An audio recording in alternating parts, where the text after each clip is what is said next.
Oh, how are you? Very well as well. Yeah, good. Are you good in the early mornings? Yeah. All right. I like to start morning with a walk. Oh, no. Do you know what I mean? Not with the Yeah. weather at the moment. Do you know what? Go on. A bit more quiet. He's a isn't it? rambler, Joe. He likes the whole... Yeah, like- you know, when there's not as many people there, sort of. I like, get your hood up. And do you Vortex is made for a reason, isn't it? Well, fine. it's a good point. I like doing that too. Is it inspiring? Do you find it creative? Is that what Oh, you I think so. Yeah, I think just getting out there. I don't really listen to any music. I don't really take my headphones with me or anything, and just sort of go and just. It's like Be. meditation or Oh, something. it's your head, picture the doesn't scene. Yeah, it does. Yeah, I have to do it every morning though. It's funny. No. Oh, it's good to have a routine. This latest single, Yeah. tell me about the history of it, because it comes from a poem, quite a kind of raw poem full of hurt after a breakup, which one of you... Who I read it, yeah. OK, and had you read a bit of this poet's work before? Not before that, because basically I'm always looking, as a songwriter, I'm always looking for, like, inspiration from elsewhere, and I've done it since I was, like, 18, writing songs. I've took little bits and bobs from, you know, song titles from things I've been reading.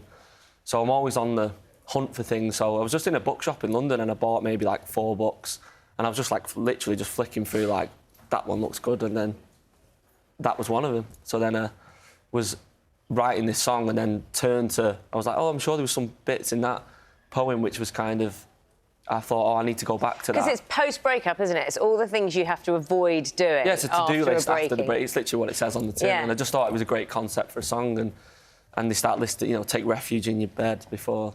so the tears dry and all that kind of thing. I was like, oh, it's like a jumping point, innit? And often, sometimes you might put something like that in and then replace it, but whereas it just fit so well, it was kind of... We reached out to the poet and said, can we use it? And she said, yeah. So, I suspect a lot of people who may not have heard the poem will hear the song and go, yeah, I know that feeling. Yeah, It's one of those, isn't it? Because yeah. each one of them you go, oh, yeah. Everyone's I been remember there, that. haven't they? You've been there? I know. Well, you can tell me what you wish.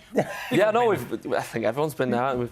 We've both been there. I think that's why it's quite evocative, innit? And you're reading it and you're like, oh, I relate to that, like, back in the day. Not anymore. This It's all poem good was... now. The poem was written by Rupi Kaur, and it feels like that collection of poems was, correct me if I'm wrong, kind of aimed at women.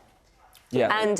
And I just find it really interesting that guys have read it and thought, yeah, actually, a lot of women will find, or you know, people will find quite refreshing.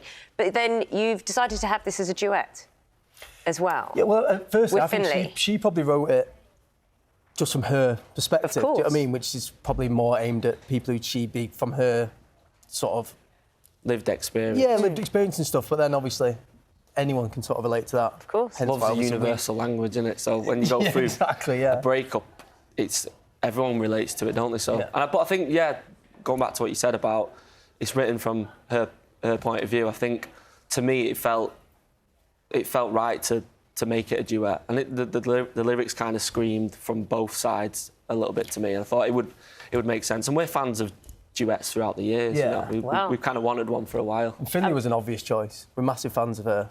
Me and Tom went to watch her before we were even in this band together. Do you know what I mean? We just went as fans. So when it came about, we were like... Yeah, she's from Stockport as well, so Yeah. there's like a connection there, and yeah, it worked out well. Yeah. Can I ask you about tags? Because on our lead-in, we called you an indie band. Do you get bored with tags? Being you're one thing or another? I mean, there's always... You're going to have to say something. Do you know what I mean? It's like... Well, you could just be Blossoms. Yeah. Rather than having a kind of a... I think you need a reference point. I think people who are maybe in our sphere would say, oh, you sound like Blossoms. At least you'd hope so now, wouldn't you? Like, after being around for a little bit. You've been doing it for a while. Yeah, but I don't particularly mind if someone says they sound a bit indie, they sound a bit pop, synthy or whatever. I suppose the other thing is there's not as many indie bands as there once was, so it's quite nice having... Oh, so as you Yeah, like it. do you know what I mean? I do sort of like it, yeah. And then, because labels aside, you get to perform with all sorts of people. You're doing a duet now, but you're at Glastonbury with Rick Astley. Yeah. How about that? I know. Yeah, it was great, yeah. Rick's a very good friend. We're in London